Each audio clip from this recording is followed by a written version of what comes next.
parents et amis avec Gilles Parent.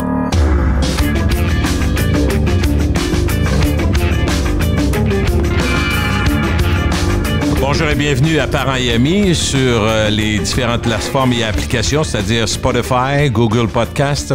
Également, vous avez Balado de Apple et bien sûr sur notre site gillesparent.com, vous pouvez nous écrire si vous avez des suggestions, des choses à nous mentionner, des invités à suggérer.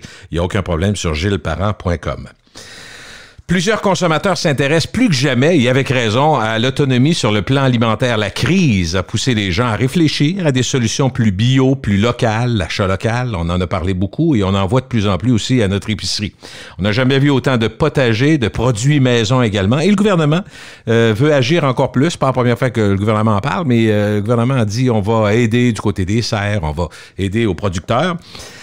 Jean-Claude Dufour, lui, est expert en gestion de la distribution alimentaire, ex-doyen de la Faculté des sciences de l'agriculture et de l'alimentation à l'Université Laval. On y a parlé d'ailleurs il y a à peu près un an. Bonjour, M. Dufour, comment allez-vous?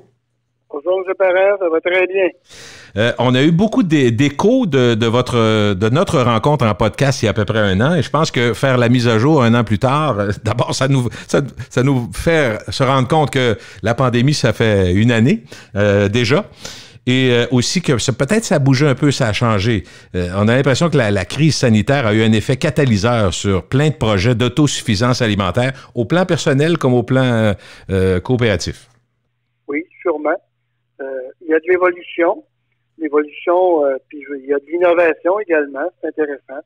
De plus en plus, on avance, à mon avis, on avance dans la bonne direction, là. Est-ce que c'est réaliste de rêver à une production nourricière de proximité ou c'est juste quelque chose qui demeure en marge, là, ceux qui ont leur potager de plus en plus, des jardins communautaires? Est-ce que c'est une partie de la bonne solution? Bon, écoutez, l'autosuffisance, là, c'est pas... Faut bien se mettre dans un contexte, là, c'est pas un seul moyen, hein? C'est une vision. D'abord, c'est une vision. Puis, derrière cette vision-là, on met des moyens pour essayer le plus possible d'avoir développer nos propres aliments, produire notre propre alimentation. Bon.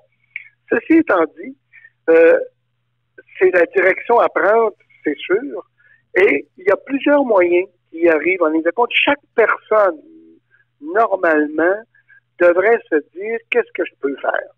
Bon, les petits jardins dans les cours arrière, sur les galeries, dans les appartements, peu importe, sont aussi un moyen d'y arriver, tout comme les grands projets de serre, tout comme autres productions qu'on veut améliorer, des productions de spécialité, par exemple, développer sur une grande échelle la production de quinoa, développer sur une grande échelle la production d'edamame, développer sur une grande échelle la production de fines herbes, développer sur une grande échelle. On peut le faire aussi sur une petite échelle chez nous. Alors, ça fait partie de ce qu'on peut faire pour améliorer notre sort. Est-ce que l'objectif, au total, c'est de mettre davantage d'aliments d'ici dans l'assiette des Québécois? C'est tout ça le grand objectif? Oui. Mais évidemment, cet objectif-là a un objectif corollaire, c'est-à-dire réduire notre dépendance à de l'approvisionnement externe qui, dans des contextes comme on vit présentement, est très risqué et de plus très incertain. Bon, alors c'est sûr et certain que plus on va améliorer notre partie d'approvisionnement local, plus on va réduire nos risques, c'est certain. Dites-moi, est-ce que le chemin de l'autonomie alimentaire est d'abord une marche personnelle, psychologique, familiale, dans notre propre milieu de vie? Est-ce qu'il faut adhérer pour être capable de voir, d'espérer, de pousser nos gouvernants à le faire? Une responsabilisation. Peut-être que ce chemin-là, vous allez me dire, on a fait pas mal de bout depuis 10, 15, 20 ans, mais j'ai l'impression que ça a été un catalyseur un peu, la crise récente sanitaire. Je vais vous repartir un petit peu en arrière.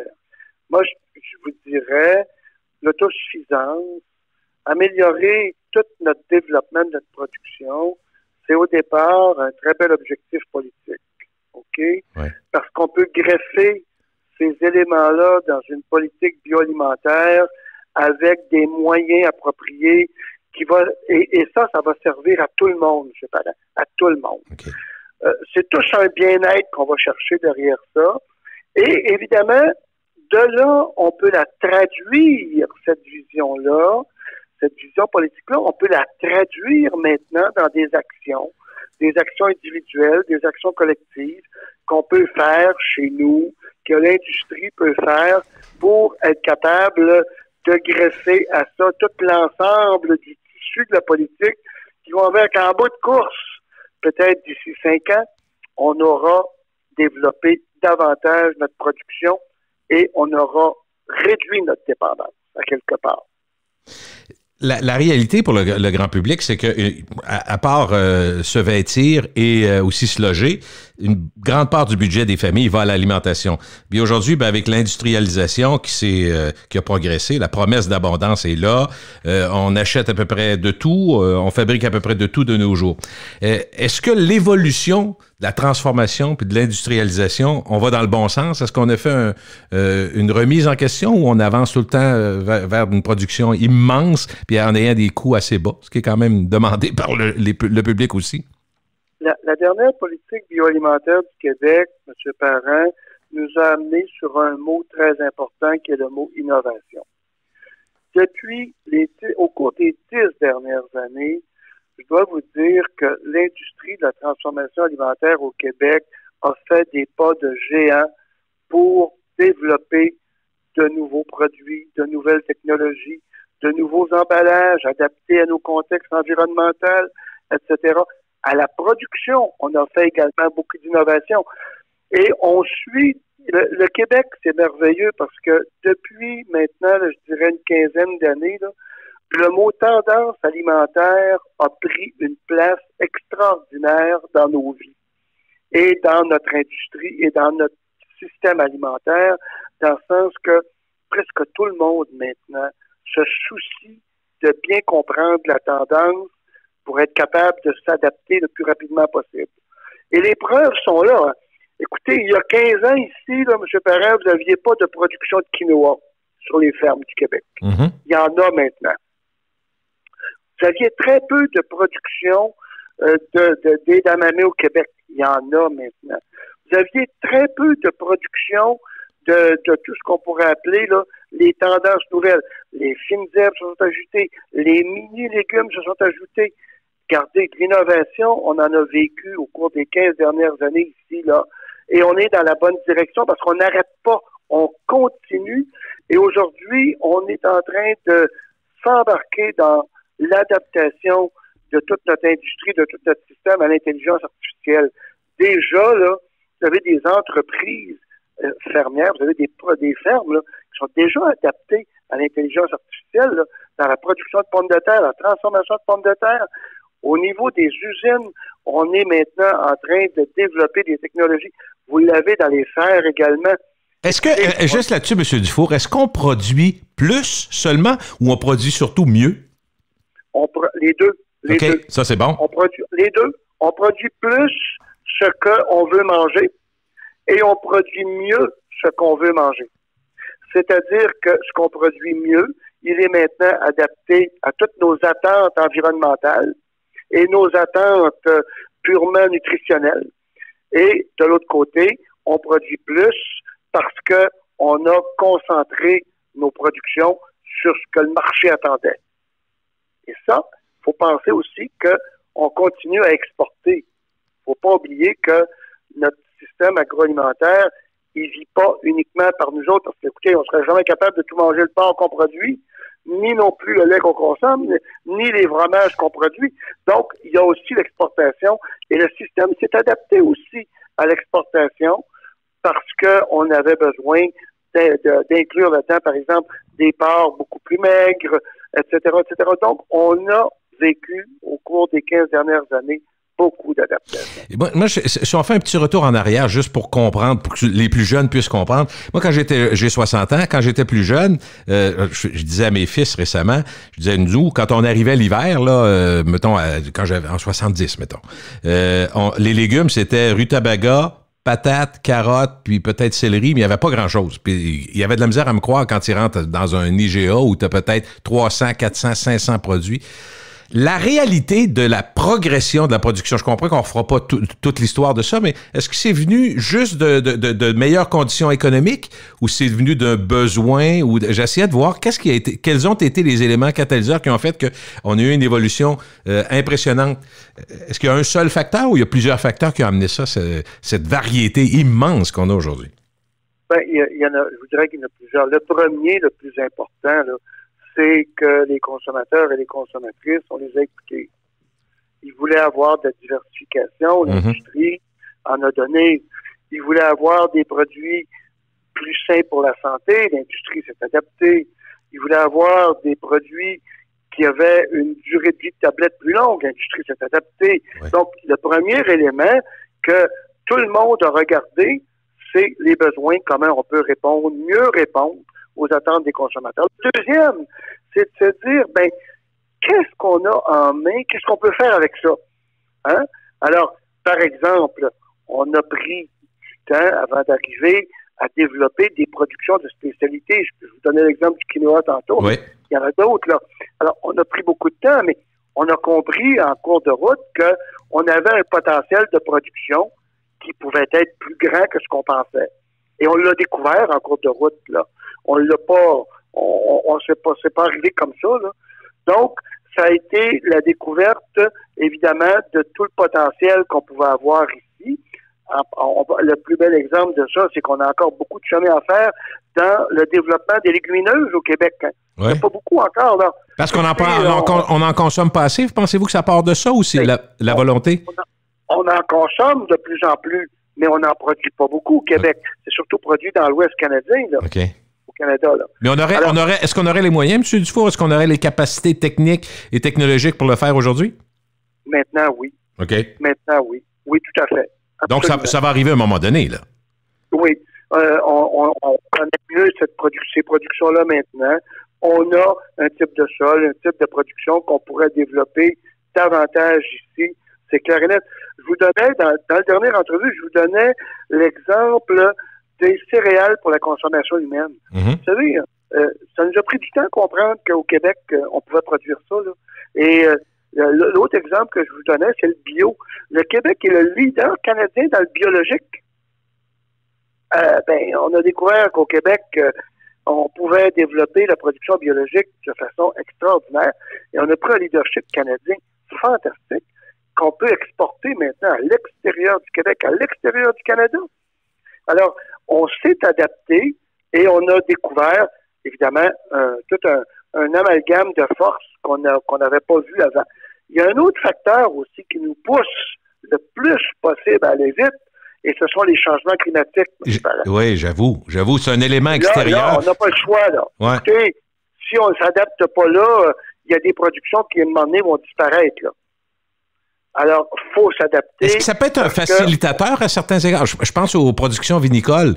J'entendais des gens dire que maintenant, à cause du réchauffement climatique, c'est beaucoup plus facile de juguler le climat puis d'avoir des productions plus intéressantes pour le vin, par exemple. Au Québec, c'était mineur avant, mais là, c'est en train de grandir pas mal. On va plus loin que le site de glace. Tu sais, on voit qu'il y a des productions, puis on dit que c'est entre autres catalysé par les températures plus douces. Vous savez, il y a des avantages et des inconvénients dépendamment des productions, le réchauffement climatique. Le premier, évidemment, c'est s'il fait plus chaud, il y a des productions qui vont pouvoir monter plus nordiques, donc plus haut. Donc, on va pouvoir mieux produire. On vous avait donné l'exemple du vin, mais on peut prendre l'exemple du maïs. Mais par contre, il y a des productions qui vont peut-être souffrir un petit peu, comme les productions de climat frais. L'exemple de la laitue, M. Parent. Oui. C'est une plante de climat frais, la laitue. Plus ça va se réchauffer, peut-être que la laitue, on va peut-être avoir un petit peu de difficulté à la produire mieux. Alors, dépendamment où on se place, dépendamment des productions, hein, c'est pas toujours positif, mais dans l'ensemble, ça peut être positif. Il y a des éléments qu'on ne connaît pas. Vous savez, dans le changement climatique, on imagine un petit peu là, le réchauffement, mais le réchauffement va apporter d'autres éléments importants qu'on ne connaît pas, comme des nouveaux insectes, des nouveaux virus, des nouvelles bactéries. Donc, là, on devra s'adapter le plus rapidement possible aussi. Il est possible que des productions en souffrent beaucoup, alors que d'autres vont se développer davantage. Okay. Mais il n'y a pas de recette et on ne connaît pas encore toute l'information là-dessus. Dites-moi, M. Dufour, est-ce que le public peut accepter de soutenir les producteurs locaux si les prix sont plus élevés? Ma sous-question à ça, ce serait, est-ce que comme dans l'offre et la demande, dans n'importe quel domaine, on peut imaginer que si on achète plus bio, les prix vont baisser? Bon, écoutez, d'abord, il y a deux questions dans votre question. Le premier, peut-on penser que les consommateurs vont accepter de soutenir les producteurs? Bon. Il y a des énoncés qui nous disent qu'il y a une attitude favorable à la production locale, à supporter nos producteurs. Mais écoutez, M. Parent, quand vous êtes dans le magasin, c'est le portefeuille qui parle. Ouais. Quand vous êtes devant des produits qui sont compétitifs, le portefeuille va parler beaucoup.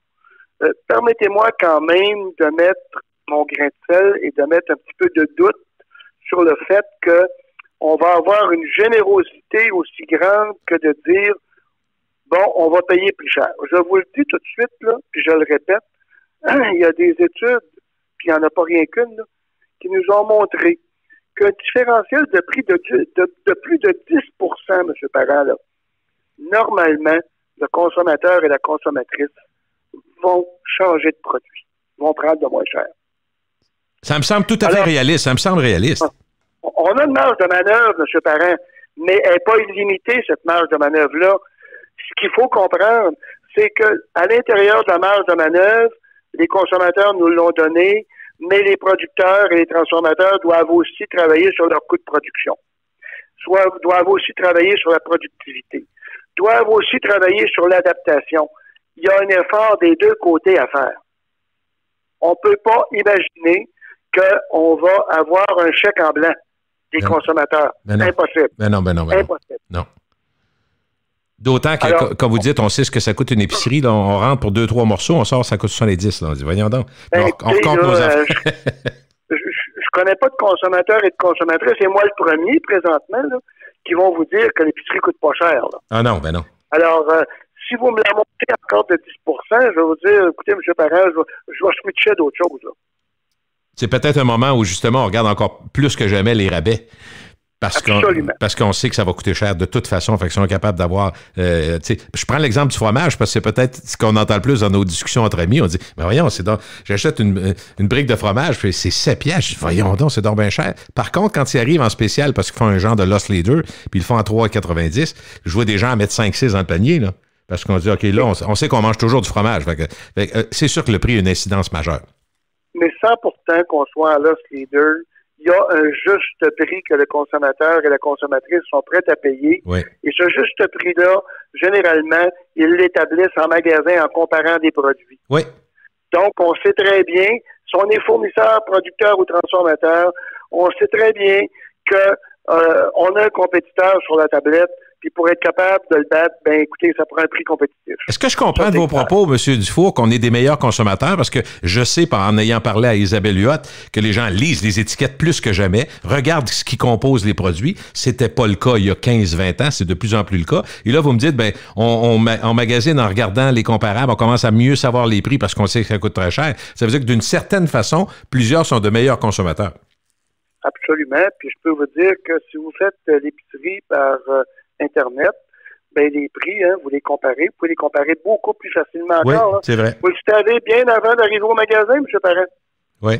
C'est là qu'on voit les... Alors, oui, ça compte. Vous pouvez prendre le temps que vous voulez pour le comparer.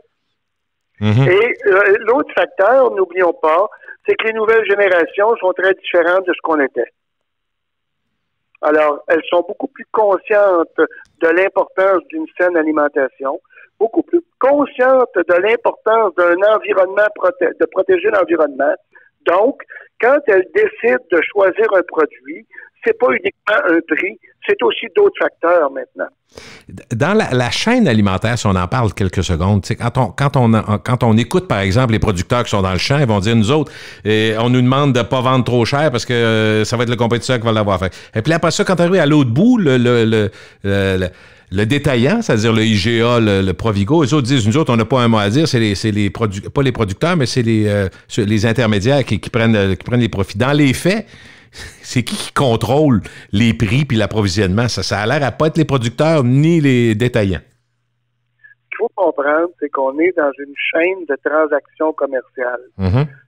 Que ce soit le producteur, le transformateur qui vend un grossiste, que le grossiste vend à un détaillant, on est dans une chaîne tout à fait commerciale où, à chaque étape de la chaîne, il y a quelqu'un qui prend son profit. Okay. Et qui enligne le consommateur et la consommatrice c'est le résultat des ententes qui se sont passées dans la chaîne. Mm-hmm. C'est clair. Ouais. Ça peut pas être autrement. Si on part du principe que, par exemple, il y a des moments l'hiver à l'épicerie où il y a des produits qui deviennent très chers. Par exemple, je sais pas, mais des céleris peuvent arriver ou ça arrive plus, en tout cas, peu importe le légume, là, ils montent à 6 piastres d'une claque, on a dit, il y a eu du gel dans le sud, tout ça. Bon. Moi, ma question, je me dis tout le temps, si on arrive un jour à être plus autonome par des serres, par nos systèmes ici, est-ce qu'on va être un peu plus à l'abri des soubresauts de ces prix-là? Non. Non, on ne sera pas à l'abri nécessairement. Non, pourquoi?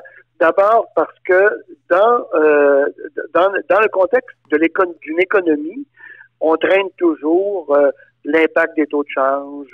Il y a toujours aussi l'inflation qui est incluse. Okay. Donc, à quelque part, là, c'est pas parce que on va s'approvisionner ici qu'il n'y aura pas chez le transformateur et chez le producteur une augmentation des coûts des intrants, une augmentation du coût de la main-d'œuvre, une augmentation d'innovation technologique. Écoutez, à quelque part, ils n'ont pas le choix. Ils doivent payer ce que ça va coûter pour produire à quelque part. Donc, il y aura toujours cet effet-là. Faut pas l'oublier. On est dans une économie dynamique. Là. On peut pas faire autre chose que ça. Là.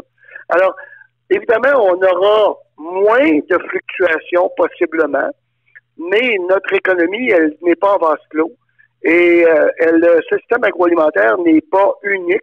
Il est dans une économie avec d'autres systèmes, que ce soit les transports, que ce soit la santé, et il y a de l'influence de l'un à l'autre. Puis la météo, c'est un élément. Ça, j'ai bien compris ce que vous venez de dire. C'est un élément parmi d'autres qui peut faire fluctuer les prix. Là. Et oui. Si on part est-ce que c'est encore vrai, la statistique, à peu près 40% des fruits et légumes proviennent des États du Sud, ce qu'on prend dans une année, c'est encore vrai, ça? Oui, c'est encore vrai. C'est encore vrai. Donc, écoutez, on peut pas imaginer que on est dans une phase, comme on dit, agressive de développement. Okay. Mais on peut pas dire que ça va arriver comme par enchantement du jour au lendemain, M. Parent.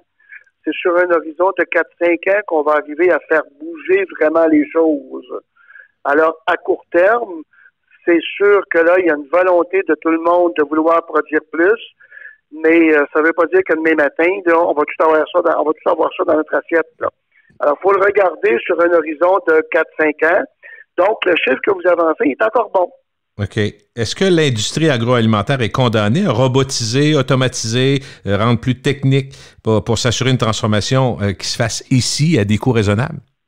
Ah, moi, je trouve que le verbe condamner n'est pas tout à fait le bon verbe à utiliser. Je pense que l'industrie a compris qu'elle doit elle-même s'auto-motiver à inclure les nouvelles technologies, les adapter rapidement, à inclure l'intelligence artificielle. Écoutez, le problème de main-d'œuvre, M. Parent, il est toujours devant nous encore. Il était là il y a un an, puis il est encore devant nous maintenant. Là. On n'a pas le choix, là. Ouais. À quelque part, il faut le faire, là. Donc, moi, j'appelle pas ça une condamnation, mais j'appelle ça une ouverture à l'adaptation. Et maintenant, on voit que les producteurs, les transformateurs, les distributeurs, les détaillants, écoutez, ils ont compris ça. Puis l'innovation, ils la cherchent et ils l'appliquent. On a juste à le voir. On le voit nous-mêmes dans les magasins. Hein, les lecteurs optiques évoluent presque à chaque année. Là. Et oui, effectivement, on fait l'inventaire en temps réel. Tout ça, donc tout ça est pour aller plus vite, mais mieux travailler. Donc, c'est le mélange des deux encore. Oui, tout à fait. Le consommateur a compris que maintenant, faire l'épicerie par distance, par Internet, c'est agréable, c'est pas désagréable, et ça répond à certains besoins. Donc, il s'est adapté aussi, et probablement qu'il va encore plus s'adapter davantage dans la mesure où est-ce que les systèmes vont s'améliorer. Que ce soit le système de livraison, que ce soit le système de pouvoir accès à la plateforme électronique du magasin, peu importe. Est-ce que, M. Dufour, je pose une question générale, mais est-ce que souvent on entend dire, puis ça a été vérifié, je ne sais pas si c'est scientifique, mais on dit les Costco qui ont des essenceries, qui vendent de l'essence, font toujours baisser le prix dans les marchés où ils s'installent, c'est invariable. Est-ce que les grands, comme Walmart, qui sont vraiment allés dans l'épicerie à fond depuis quelques années, et Costco, font le même effet sur les Sobeys de ce monde? Est-ce qu'ils forcent tout le monde à baisser les prix? Bien sûr. Il y a un effet positif pour la poche du consommateur. C'est l'effet de volume, M. Parent. Okay. Quand vous prenez une entreprise comme Walmart, qui est sur 5 continents, regardez le potentiel d'une entreprise comme Walmart d'être capable de compétitionner avec des prix bas, là, il est fantastique. Hein? Ils peuvent transférer des coûts d'un continent à l'autre sans problème. Là. C'est plus des coûts d'administration et de gestion qu'on comprend qu'ils ne prendront pas des fèves en Espagne pour les amener au Québec directement. Là. Je pense pas que non. Eux, là, lorsqu'ils achètent, par exemple, un système informatique aux 5 continents.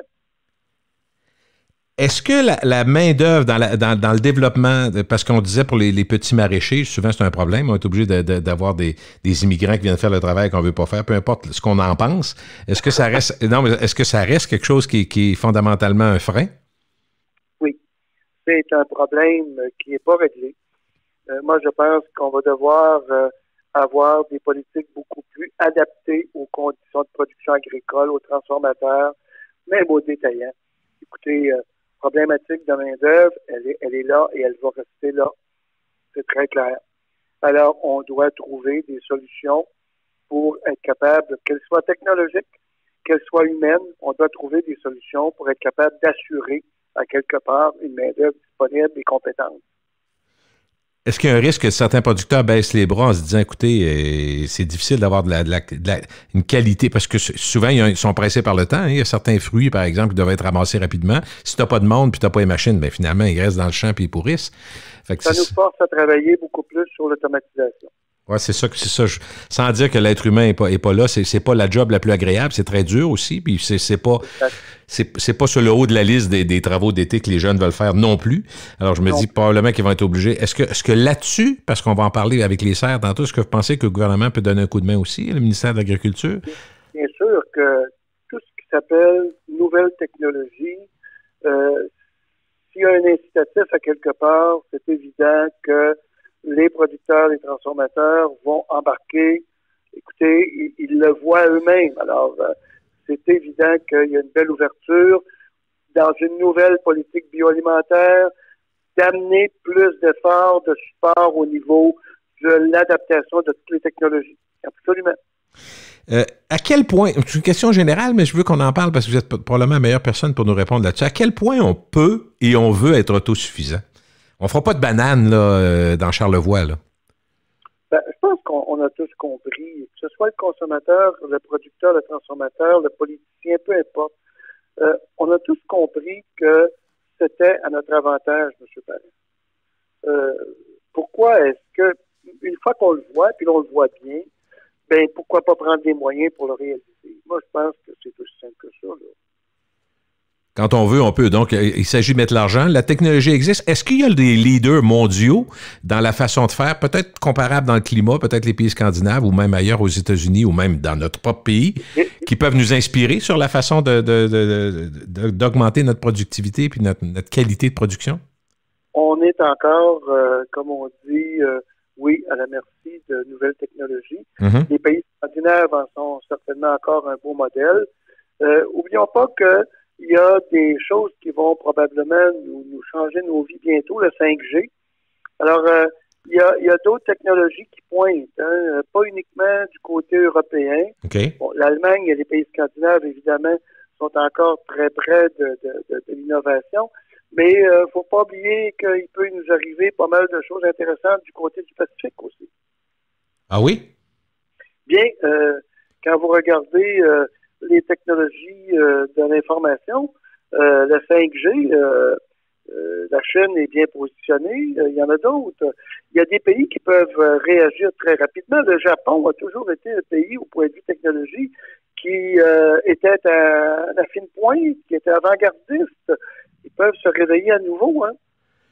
Est-ce que ça nous permet, le 5G, des technologies, ça nous permet d'être plus efficace, on comprend ça. Est-ce que ça nous permet aussi d'éviter le gaspillage, puis d'être plus efficace dans la rentabilité, puis dans l'organisation, autant au plan animal qu'au plan végétal, au plan de maraîcher?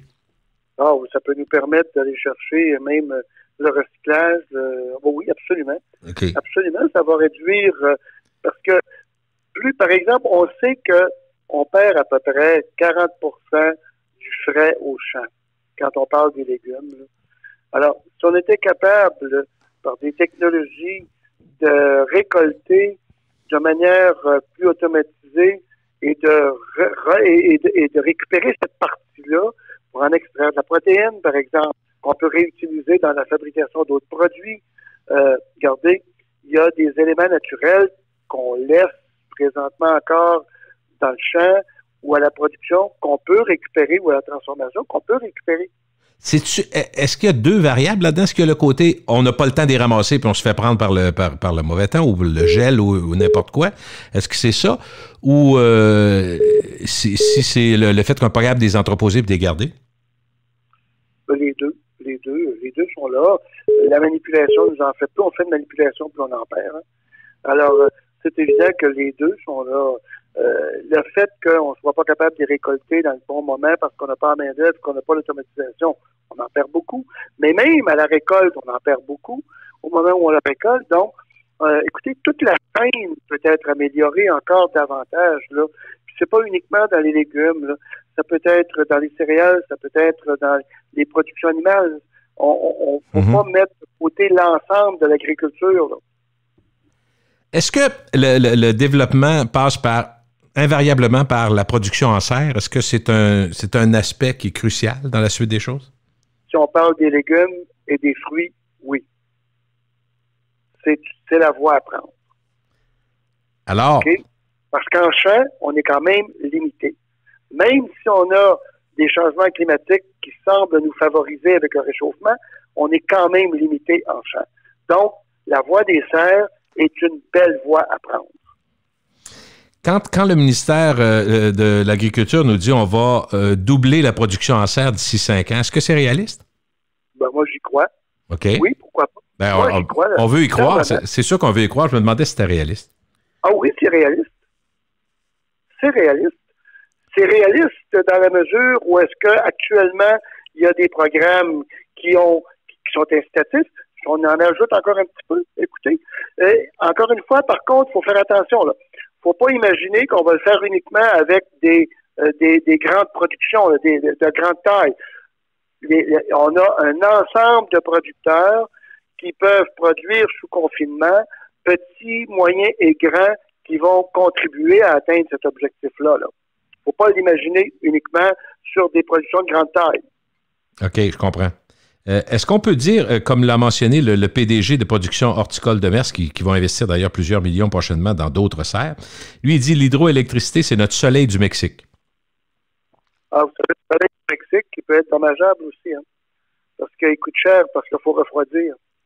Mais par contre, oui, je dirais que si on a à comparer, là, c'est sûr que si on n'a pas l'hydroélectricité à prix abordable pour la production sous confinement dans les serres, c'est évident qu'on va avoir de la difficulté à aller plus loin. Faut amener les producteurs, les productrices qui utilisent encore soit de la vieille huile, soit du combustible autrement, à s'en aller vers l'électricité. Mais il y a un risque, M. Parent, à faire ça. Okay. Actuellement, on a un programme de l'Hydro-Québec, on a un incitatif du MAPAC, mais dans 5 ans d'ici, allons-nous avoir encore le même incitatif? Les producteurs, la grosse question qu'ils ont présentement, là, c'est de dire, OK, mais dans 5 ans d'ici, là, quand je vais m'être converti avec l'électricité dans toutes mes serres, est-ce que je vais être délesté à nouveau? Est-ce que je vais avoir encore un prix abordable de mon électricité pour comparer, pour compétitionner l'Ontario? Il n'y a personne qui répond à ça présentement, là. Mais si on avait à mettre des millions tous les deux dans une production, on se la poserait pas mal, hein, parce que la pérennité. Ben, c'est parce que si on ne tient pas compte de la pérennité, les producteurs, il y en a un paquet qui n'embarqueront pas, là. Ben non, c'est clair. C'est clair, là. Parce qu'ils vont retomber à zéro dans 2 ans, dans 3 ans, dans 4 ans, dans 5 ans, là. Mais le frein numéro 1 pour les serres, dans le fond, les coûts, c'est une chose, mais c'est surtout le chauffage, dans le fond? Il y en a 2 freins majeurs. Le premier, évidemment, le coût de chauffage. Le deuxième, le coût d'éclairage. Le troisième, c'est le coût de main-d'œuvre. OK. Ici, c'est les 3 coûts les plus importants pour les serres, là. J'ai une question qui me vient en tête. L'hydroélectricité couvre les 2 premiers coûts. L'autre coût, il faut le couvrir par l'automatisation. Par la banque, j'ai pas le choix de vous poser la question parce que ça a été quelque chose qui était une nouveauté il y a quelques années. Certains producteurs maraîchers ont dit on switch puis on s'en va au pot. La production de cannabis. Est-ce que ça nuit au développement ou une certaine production? Bon, pas du tout. Non, OK. Écoutez, c'est un secteur où je vais le paraphraser, là. Il y a eu beaucoup d'appelés, mais peu d'élus. Tout le monde s'est imaginé que ce serait le Klondike à court terme. Vous avez bien vu que c'était pas le Klondike. On a quelques amis qui ont perdu 2-3 piastres, hein? Il y a quelques-uns qui ont perdu une coupe de piastres, oui. Et il y en a d'autres qui vont en perdre encore, d'ailleurs, là. Alors, non. La production de pot n'a pas changé drastiquement. Le vouloir des producteurs agricoles de développer davantage les productions agricoles, pas du tout. Qu'est-ce que vous répondriez aux petits producteurs qui se plaignent que les subventions du gouvernement et des institutions, entre autres pour les serres, s'adressent beaucoup trop aux grands producteurs? C'est une tendance qui a presque toujours été. Vous savez, il y a un biais. Je suis d'accord avec vous, là. Il y a un biais. Et ce biais-là, il est ancré dans la vision. C'est-à-dire que, on en a parlé tantôt, si d'ici 5 ans, on veut doubler la production en confinement dans les serres, ben écoutez, il faut qu'il y ait du volume. Les producteurs qui ont une grande taille vont amener près le gros du volume. Okay. Il va peut-être en amener un bout. On peut aller le chercher avec des producteurs de moyenne taille et des producteurs de petite taille. Il y aura toujours des producteurs qui vont vouloir rester de petite taille, d'autres de moyenne taille. Puis il y aura toujours des producteurs qui vont dire « Moi, je veux être le plus grand, puis je veux grandir encore plus vite. » C'est ça qui fait qu'on va avoir une industrie qui va réaliser l'objectif de doubler. OK, je comprends. Ça va être une addition des deux, trois formes. Une addition, exactement. C'est l'addition qui va donner le résultat final. Parce que si tu veux fournir, par exemple, en tomates, l'ensemble des Sobeys et du Québec, ben il faut que ça soit gros. Alors que si tu veux juste aller au marché Jean Talon puis tu es un producteur avec tes stalls à toi, c'est pas la même game, mais les deux ont un effet bénéfique sur l'augmentation de l'autosuffisance. Ben, c'est sûr que si on n'est pas capable d'être gros, c'est ce qui va rester dans les magasins. Hein.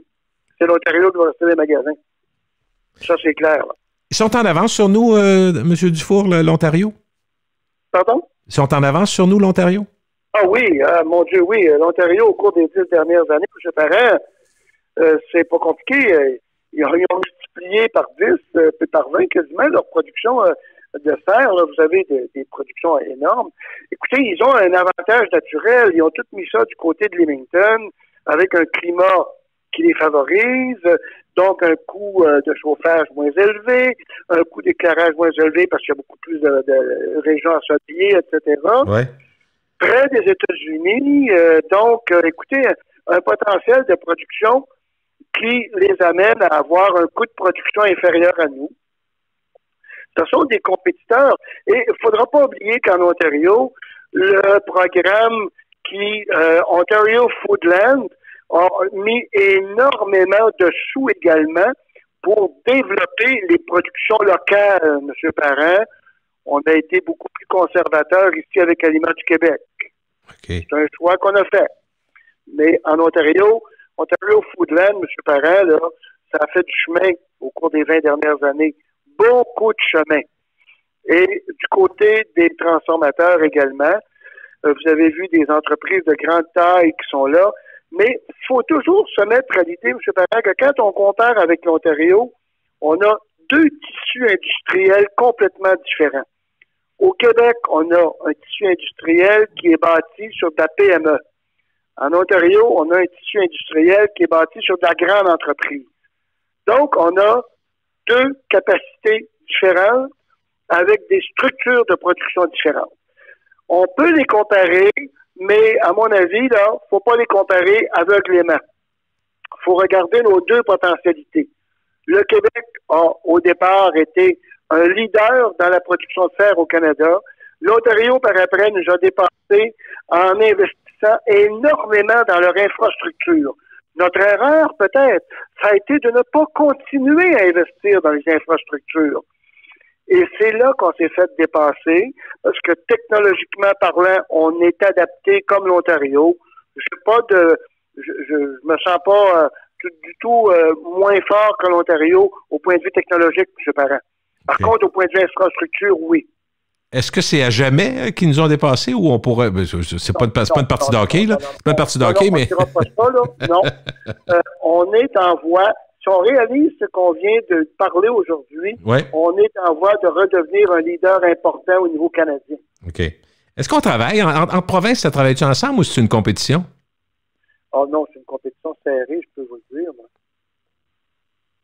OK. Est-ce qu'on devrait... oui. Oui, elle est vraiment vraie, M. Parent. La Confédération, ça marche pas tout le temps, ça? Tout le monde ensemble, non? Oui, ça dépend où on se place.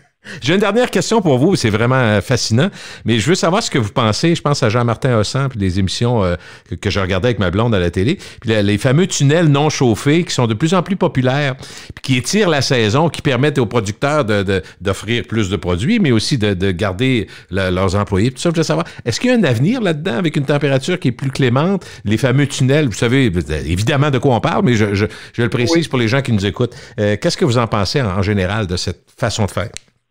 C'est le fun que vous posez cette question-là parce que on parle de technologie. Oui. C'est une des technologies de base très simples qui fait en sorte que ça réduit le coût de chauffage, puis on a une extension de production, une extension saisonnière de production. Plus on va avoir de ce type de technologie-là, qui coûte pas cher, là, on va être capable naturellement de faire contribuer aussi le champ, tout comme on peut faire contribuer les serres à augmenter notre autonomie. Donc, c'est prometteur, là, la façon de faire. Puis Oui, bien sûr que c'est prometteur. Faut pas imaginer. C'est simple. Écoutez, quand on parle, évidemment, quand on a des fraises du Québec à Noël, là, les fraises du Québec à Noël, une technique agronomique, simplement de mettre les plants en dormance pendant un petit bout de temps, M. Parent, là, ça coûte pas cher, ça, là. Est-ce qu'il y a un calcul qui est fait, par exemple, je ne sais pas pourquoi ça me vient en tête, mais je vais vous le demander quand même. Est-ce qu'il y a un calcul qui est fait pour, si je fais une serre, mettons, j'ai investi beaucoup d'argent, des millions, peu importe, une serre assez grosse, faut que je choisisse qu'est-ce que je vais faire en fonction de, ça va être plus rentable parce que ça coûte tellement cher le faire venir, par exemple, du Mexique ou le faire venir des États-Unis dans le Sud. Est-ce qu'on pense à cet aspect-là où on se dit non, on va prendre quelque chose qui va pousser au Québec, d'abord et avant tout, puis après ça, on verra. J'essayais de voir comment on fait le calcul de qu'est-ce qu'on va cultiver, dans le fond. Moi, je pense que maintenant, tous les producteurs regardent la tendance avant de se dire on va regarder uniquement ce qu'on peut produire au Québec. Okay. On en a la preuve, M. Parent. On produisait très peu de piments. On en produit aujourd'hui en serre. Les fines herbes, il y a un beau développement qui s'est fait au cours des 10 dernières années. Ah oui. De plus en plus, les producteurs, ils regardent qu'est-ce qui va se consommer. Tous les petits légumes, pensons-y, là. Les petits piments, etc. Regardez, dans les magasins, là, il y a à peu près 5 semaines, on en a manqué pendant 4 semaines de temps. Là. On est capable d'en produire d'un serre de ça. Là. Alors, de plus en plus, on voit une grande diversification naître dans les productions de confinement dans les serres. Et c'est une adaptation. On voit vraiment l'adaptation. Les producteurs ont la vision de développer ce qui se consomme. Pas uniquement ce qu'on peut produire, ce qui se consomme. Ce qu'on a vu beaucoup dans les dernières années, ce qui nous a frappé, c'est les grandes serres au Saguenay de toundra qui fait à peu près tout ce qu'il y a de cocombe qui nous vendent. Puis les tomates, ça a l'air être réglé aussi pour en avoir du Québec à l'année. Est-ce que j'en oublie beaucoup, là, mais c'est des majeurs? J'ai oublié la laitue. La laitue, oui. On est capable d'avoir à l'année aussi. Là. Il n'y a aucun problème là. Écoutez, dans les fraises, on n'est pas loin d'y arriver. Là. Okay. Je peux vous le dire. Là. On va être capable de le faire avec d'autres productions puis rapidement. Là. OK. Fait que si on prenait l'aéroponie, là, je peux vous dire, dans les serres, là, on pourrait avoir de la pomme de terre 12 mois par année. On aurait la possibilité si on voulait le faire. Bien sûr, pourquoi pas. Les légumes racines, on pourrait le faire aussi. Avec l'aéroponie, dans les serres, 12 mois par année. On le fait dans le Nord, M. Parent. Ben oui, c'est On le fait Iqaluit. Parce que c'est une nécessité. Non, on pourrait. Donc, on pourrait le faire ici à plus grande échelle que Iqaluit. Iqaluit le fait pour ses besoins, puis pour des raisons évidentes, parce qu'ils n'ont pas cette proximité-là d'achat. Non, c'est la même technologie. C'est la même technologie, l'aéroponie. C'est la même technologie. La lancée, donc la lancée que l'on voit depuis des années, l'ouverture, ça veut dire qu'un producteur aujourd'hui, il n'est pas juste dans son champ. D'après moi, il est à l'ordinateur de temps en temps. Là. Vous me dites, il suit les tendances, il regarde ce qui se passe. Ils sont souvent au bureau là, pour voir parce que ça devient technologique, pas juste dans le champ, ça devient technologique pour le reste aussi. Mais même s'il est sur son tracteur, il a l'ordinateur maintenant, M. Parent. Ah oui, là, climatisé. Pas la tête. Il est capable de l'avoir 24 heures sur 24. Et d'ailleurs, il doit le regarder. C'est moins dangereux d'un champ. Sûrement. Merci beaucoup, M. Dufour, de nous avoir parlé. C'est vraiment sympathique. Au plaisir, M. Parent. Bonne journée. Au revoir. Merci à vous aussi. Bonjour. Au revoir. Donc, on a eu le bonheur de parler avec l'ex-doyen de la Faculté de sciences, d'agriculture et de l'alimentation de l'Université Laval. Quel bonheur!